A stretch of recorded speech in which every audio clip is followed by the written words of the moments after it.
네, 이번 주 개편을 맞아서 새로 선보이는 코너입니다. 지난 화요일에는 비상한 정치라고 해서 국민의힘의 성일종 비대위원과 함께 정치 현안을 논의를 해봤는데요. 이번 주부터 매주 목요일에는 최고의 정치를 꾸미도록 하겠습니다. 더불어민주당 최고위원을 맡고 있는 김종민 의원과 함께 꾸밀 텐데요. 지금 스튜디오에 나와 계십니다. 어서 오세요, 의원님. 예, 안녕하세요. 네, 또 뵙습니다. 예. 앞으로도 잘 부탁드리고요. 예, 감사합니다. 지금 조금 전에 대한편협 회장과 공수처장 후보 추천위원회 이야기를 했는데요. 이 얘기를 좀 안 할 수가 없습니다. 지금 그 대한편협 회장은 더 이상 그 회의를 가져가는 게 무의미하다. 이제 공은 국회로 넘어갔다고 그러니까 이렇게 아주 단정적으로 이야기를 했는데 예. 그러면 이제 불가피하게 공수처법 개정으로 갈 수밖에 없다 이런 판단이신가요? 지금으로서는 이제 추천위원회가 활동을 종료했기 때문에 네. 법 개정을 해서 그러니까 추천이 가능한 제도를 도입을 해야 됩니다. 네. 이 제도로는 추천이 이제 불가능하다는 게 입증이 예. 된 거죠. 그러면 추천이 가능한 제도는 어떤 게 있을 수가 있는 겁니까? 조금 전에 변협 회장 같은 경우는 아예 정당 추천 몫을 빼는 이야기도 하던데요. 그것도 뭐 검토를 해봐야 된다고 봅니다. 지금 원래 예. 기본적으로 이제 그 국회와 대통령이 예. 국민의 위임을 받아서 예. 기본적인 이제 그 정무직 인사를 책임지는 게 원래 우리 원칙인데 네. 이렇게 정치적인 중립성이 고도로 요구되는 그런 주기 같은 경우에는 이 정당이 추천위원을 파견하잖아요. 그럼 이게 일단 정당 간의 어떤 정치적 싸움으로 변질돼 버려요. 네. 그래서 이게 이제 성숙한 민주주의가 되면 그 정당이 책임지고 파견하고 그분들이 책임지고 좋은 의사결정을 하는 게 정상인데 그게 자꾸 이렇게 안 되니까 일단은 정당 추천을 포기하거나 아니면 뭐 다른 방식 대안을 찾든지 아니면 정당 추천을 현재 유지하면서 다른 객관적인 중립적인 인사들이 이 정당 추천 인사들의 어떤 뭐 전임이라고 그럴까요? 네. 혹은 방해 이런 것들을 제어할 수 있는 그런 수준으로 좀 조정을 해야 된다고 봅니다. 잠깐만 그 말씀은 그러면 지금 그 정당 추천 말고 다른 단체 추천 공수처장 후보 추천위원을 더 증원할 수도 있다 이런 말씀이신가요? 뭐 그것도 한번 검토를 해봐 여러 가지로 검토를 해봐야 되는데요. 예. 지금 제가 뭐라고 얘기할 수는 없고 현재 있는 인적 구성을 좀 어떻게든 달리하는 게 불가피하다고 봅니다. 아, 그건 불가피하다. 그러면 예를 들어서 지금 구성은 그대로 놓고 예를 들어서 의결 뭐 요건을 바꾼다든지 이런 게 아니라 뭐 그것도 검토해 볼 수 있는데요. 네. 근데 지금 이제 그렇게 되면 뭐 그것도 이제 검토를 해볼 수 있는 아닌데 네. 그러니까 그 안과 조금 더 중립적인 인사들로 하여금 이 추천위의 구성을 좀 보완하는. 그럼 지금 요 구성에다가 좀 더 중립적인 인사가 더 이제 추천위원회에 들어올 수 있는 예, 이런 그것도 방안도 괜찮은 아니라고 봅니다. 아, 그래요? 네. 예. 그러면 어떤 단체가 그러면 또 이제 그 공수처장 후보 추천위원을 추천할 수 있는 겁니까? 그러면? 우리가 이제 지난번에 우리 박범계 의원 안 같은 경우는 이제 그 우리 법전원 예. 협회 회장, 로스쿨 얘기하는 건가요? 그다음에 우리 법학회 회장 예. 이런 분들이 이제 이런 분들을 추천을 해서 우리 대법원장 추천할 때처럼 그렇게 할 수 있다. 뭐 이런 법안을 제출한 게 있어요. 아, 뭐 그런 것도 이제 그 전례가 있기 때문에 예. 그런 법의 전례에 따라서 검토를 해볼 수 있는 안이죠. 아, 그럼 예를 들어서 이제 뭐 로스쿨 협의회에서 한 명 더 추천하고 예. 법학회에서도 한 명을 추천해서 예를 들어서 뭐 9명이 된다. 예. 이렇게 그렇게 되면 이제 의결 요건도 그렇게 되면 뭐 3분의 1 이렇게 조정이 될 수 있겠네요. 그러면 그렇죠. 예. 이런 식으로도 한번 검토해 볼 수 있다. 저희가 며칠 전에 그 백혜령 그 의원하고 이제 지금 법사위 간사시잖아요. 예. 인터뷰를 했는데 백혜령 의원은 그러니까 18일 그러니까 어제 열렸던 회의에서도 만약에 합의가 불발이 된다면 25일에 법사위 법안 소위가 예정이 되기 때문에 여기서부터 이제 심사 들어가서 공수처법 개정 절차를 시작을 하겠다고 이야기를 했는데요. 당에서 이제 그렇게 이제 공유가 되고 있는 겁니까? 그거는 그렇죠. 이제 뭐 외길이에요, 그거는. 외길이다. 네, 다른 길이 없습니다. 선택지가 없다. 예. 근데 그렇게 돼버리면 연내 공수처 출범이 물리적으로 가능합니까? 뭐 가능하죠. 가능합니까? 네. 예를 들어서 그러니까 지금 야당은 당연히 어떤 그런 공수처법 개정에 대해서 반대를 할 가능성이 높다고 봐야 되는데 예. 그럼 야당의 반대에도 불구하고 이번 정기국회 안에 그런 공수처법 개정 절차를 완료를 한다 본회의까지. 근데 반대를 하는 거는요. 예. 우리가 이제 반대할 자유는 있고 반대는 우리가 존중하거나 경청하는 거지 반대하는 의견대로 따라가는 게 민주주의가 아닙니다. 네, 네. 그런데 반대를 하는 걸 우리가 지금 이제 한 4달 가까이 존중하고 경청하고 토론하고 했어요. 네. 그리고 이번에 예. 추천위의 운영을 보면 아시지만 법무부 장관, 법원행정처, 대한변협, 우리 민주당 추천한 후보들이 다 문제가 없는 후보들입니다. 정치적 중립성에서. 네. 심지어는 우리 국민의힘에서 추천한 후보 중에도 예. 우리 민주당에 동의해 주는 후보가 있었어요. 예. 그럼에도 불구하고 결정이 안 되잖아요. 그러니까 이거는 사실은 예. 정상적인 반대를 위한 것보다는 아예 공수처 자체를 예. 막는 거죠. 그러니까 공수처라고 하는 어떤 입법 결정을 방해하는 행위이기 때문에 네. 이거는 제가 보기에는 우리가 공수처 법이 규정하고 있는 그런 야당의 비토권, 정상적인 비토권 범위를 뛰어넘는 겁니다. 네. 그래서 그거는 뭐 이 정도 존중해 줬으면 됐고요. 예. 일단은 네. 국회 의석수에 따라서 결정을 해야 될 때가 왔습니다. 그러면 이제 법안 소위 거치고 법사위 전체회에서 이제 표결을 통해서 바로 본회의로 넘기고 그렇죠. 거기서 본회의에서 이제 그 통과를 시키면 바로. 예.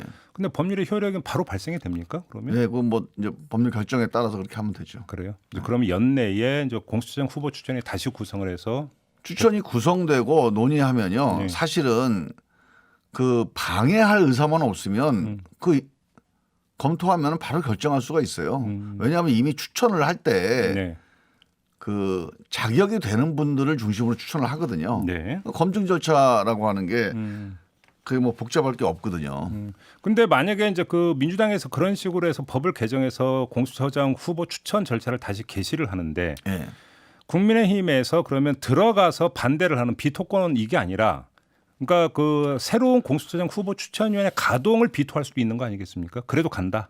아니 그러니까 법 자체를 예. 그런 식의 야당이 정치적 목적으로 예. 가동을 방해하지 못하게 법을 만들어야죠. 그래요. 네. 알겠습니다. 이제 이제 변협 회장도 이제는 국회 몫이라고 했는데 네. 국회에서 어떻게 진행이 될지 좀 지켜보도록 하겠고요. 일단 그럼 이제 기점은 25일 법안 소위 네. 이렇게 좀 정리를 해야 될 것 같습니다. 이 문제는 그 정도로 가름을 하고요.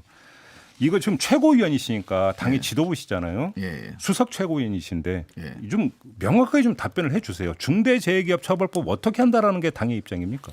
일단 중대재해 법 예. 이제 기업처벌법이라고 하는 명칭은 좀 달라질 수 있는데요. 네. 그러니까 중대재해 예방 및 뭐 관련자 처벌에 관한 법 예. 뭐 이렇게 바뀔 수는 있을 것 같고요. 예. 일단은 중대재해법이 원래 하려고 했던 취지. 네. 그 대개 이제 원청과 하청 관계에서 문제가 많이 발생하거든요. 예. 특히 이제 원청의 하청에 대한 압박, 이 과도한 압박으로 인해서 공기 단축이라든가 아니면 무리한 공사 일정이라든가 이런 것들이 압박이 되고 이런 것들이 이제 심각한 재해로 네. 이어지는 경우가 많아서 예. 사실 거기에 대한 문제 제기는 저는 타당하다고 봅니다.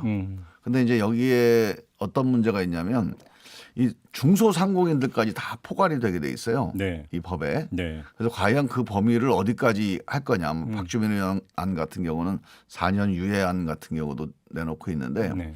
그러니까 그 점이 조금 우리가 지금 감당할 수 있는 수준인지에 대한 판단이 좀 필요할 것 같고요. 근데 잠깐만요. 그럼 그거 하나 좀 여쭤볼게요. 근데 지금 노동계나 이런 데서 지적하고 있는 게 오히려 산업재해, 그러니까 뭐 사망 사고까지 발생하는 산업재해가 발생하는 빈도를 보면 네.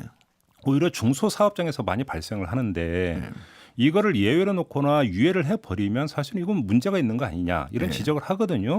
그러면 뭐 4년 유예 이런 게 아니라 그냥 바로 적용이 되도록 하지만 지금 이제 민주당에서 걱정하는 것은 중소사업장에서 안전시설 이런 걸 설치하는데 이제 부담이 되고 그게 경영상 부담이 되지 않겠느냐라는 걱정이잖아요. 그럼 정부가 그런 어떤 안전설비나 이런 걸 하려고 하는 기업에 인센티브를 주든지 지원을 해주는 방안을 오히려 이렇게 가야 되는 게 맞는 그런 거예요. 얘기도 지금 다 상의가 되고 있습니다. 상의가 되고 네. 있습니까? 우리 김종배 의원님이 우리 회의에 참석하신 것 같은데 보니까. 아니 이건 상식적인 이야기니까 좀 드리는 뭐냐면 그러면 법률을 확실하게 법률의 가장 좋은 것은 자꾸 해석의 여지를 남겨서 빠져나갈 구멍을 만들면 안 되는 거잖아요. 그럼 원칙대로 가고 현실이 가만히 돼야 된다면 그 다른 방안으로 접근을 하면 그러면 거기서 분명히 어떤 그 기업들에게도 메시지가 전달이 되는 거잖아요. 그러니까 이제 그게 어느 수준까지 그러니까 중소 영세 규모를 어디까지 할 건지 그렇죠. 이런 예. 문제부터 시작해서 예. 한번 이제 검토 대상이라는 거고요. 뭐 빼겠다 안 빼겠다 이게 방침이 결정된 건 아닙니다. 그래요? 근데 그런 이제 그게 이제 일종의 검토 소주제 쟁점 중에 하나다는 예. 말씀을 드리고 예. 일단 기본적으로 이 법을 제정해야겠다는 방침에 대해서는 우리 이낙연 대표께서 여러 번 반복해서 말씀을 하셨기 때문에 우리 민주당에서 그런 방향으로 가는 거는 변함이 없는데 이제 그 내용상에서 이제 좀 약간 현장에서 과도하다고 생각하거나 아니면 현실적으로 좀 감당하기가 쉽지 않다고 보는 점들을 예. 뭐 어디까지 인정하고 판단할 거냐 이 논의를 조금 축조심의 수준에서 얘기를 좀 해봐야 된다고 보는 거죠. 그 사업주 형사처벌이나 징벌적 손해배상이라는 게 이제 큰 축이 두 가지잖아요. 예. 이거는 그 안 건드린다는 게 원칙으로 이해를 해도 됩니까? 뭐 그게 이제 기본적인 골조니까요. 다만 이제 적용 대상을 어떻게 할 것인가에서 이제 약간 좀 현실적 고민이 있다 정도로 이해를 하면 되는 거고요. 예. 근데 그것도 적용 대상도 다 하고 조금 아까 말씀드린 대로 지원으로 가면 되는 거죠. 그렇게 정리하시면 되는 거 아닙니까? 그런 것도 한번 검토를 해보고 좀 포괄적으로 여러 가지 문제 제기에 대한 논의를 좀 내부적으로 해보고 있습니다. 정의당이나 노동계에서는 당론을 채택하라고 요구를 하고 있는데 이건 어떤 입장이십니까? 근데 그거는 정의당이나 노동계가 좀 뭐 잘못 알고 계시는데요. 예. 우리 당이 예. 지금 당론으로 추진하는 게 없어요. 기본적으로 당론이라고 하는 거는 아주 예외적인 경우에 네. 꼭 필요한 경우에 하는 거지. 예. 기본적으로 당의 큰 흐름이 모아져서 의원들의 자유로운 의사 표시가 모아지고 네. 이게 상임위 중심으로 의견이 모아져서 의결되는 게 국회의 바람직한 방향이거든요. 네. 그러니까 당론 투표를 여러 개를 자주 하는 건 좋지가 않습니다. 그러면 당론 채택은 검토를 안 하고 있다로 이해를 해도 그러니까 됩니까? 당론 투표라고 하는 건 우리 당이 그걸 반대해서 안 하는 게 아니라 예. 의지가 없어서 안 하는 게 아니라 예. 당론 투표라고 하는 제도 자체를 아주 예외적이고 필요 최소한으로 운영한다. 네. 그런 방침 때문에 그렇게 하는 거죠. 그러면 공정경제 3법도 당론 추진이 아닙니까? 예, 그건 당론도 아닙니다. 그래요? 그러니까 이게 이제 우리 당이 예. 그런 방향으로 의견이 모아져서 예. 그걸 추진하고 있는 거죠. 예. 아니 그러면 이건 물론 형식 논리긴 합니다만 그런 식으로 만약에 접근을 한다면 그럼 뭐 당에서 검토할 것도 없이 정의당 안도 있고 하니까 그러면 의원들이 알아서 그러니까 그 자율적으로 투표하라 이거밖에 안 되는 거잖아요 이야기가. 아니 근데 그게 기본적으로 국회 기본 원칙이에요. 그러니까 만약에 당론 투표를 많이 하잖아요. 그러면 또 언론에서 문제 제기를 합니다. 전문가들이 국회의원의 자율적인 투표권을 침해한다고 또 문제 제기를 해요. 그 실제로 당론 투표를 많이 하는 거는 좋은 게 아닙니다. 당론 투표라고 하는 거는 실제로 상임위 결정권, 그다음에 그 의원의 개인의 그 자율적인 투표권을 제한하는 거거든요. 예. 그래서 이거는 가능한 한 아주 꼭 필요 최소한으로 운영하는 게 좋다고 봐요. 여쭤볼 게 많은데 그럼 1분밖에 안 남아서 요거만 여쭙고 마무리할게요. 지금 상법 개정안 중에 3% 룰 있지 않습니까? 저희도 여기서 여러 번 다룬 적이 있는데 이걸 또 완화한다는 이야기가 있던데 맞습니까? 뭐 여러 가지 이제 문제 제기가 있어서 네. 그 대안이라고 할 만한 것들 예를 들면 제일 큰 문제가 자 이렇게 법을 만들어 놨는데 네. 이게 예를 들어 시민단체라든가 정말 진정한 소액주주들이 예. 이제 그 대기업을 견제하거나 감시하기 위한 제도로 활용되기보다는 이게 해치펀드들이 이 기업을 공격하기 위한 수단으로 악용될 수도 있다. 오히려 그런 해치펀드들에게만 열려 있고 실제로 나머지 이제 소액주주들이 이 자리를 차지하기가 어려울 거다. 뭐 이런 문제 제기가 근데 있어요. 그 얘기가 있어서 제기하고 간담했는데 민주연구원에서는 그건 너무 과도한 우려라고 이미 결론 내린 거잖아요. 아니 근데 그런 우려가 시작이 돼서 예. 여러 가지 논의가 있으니까 그런 우려에 대한 이제 그 해결이 예.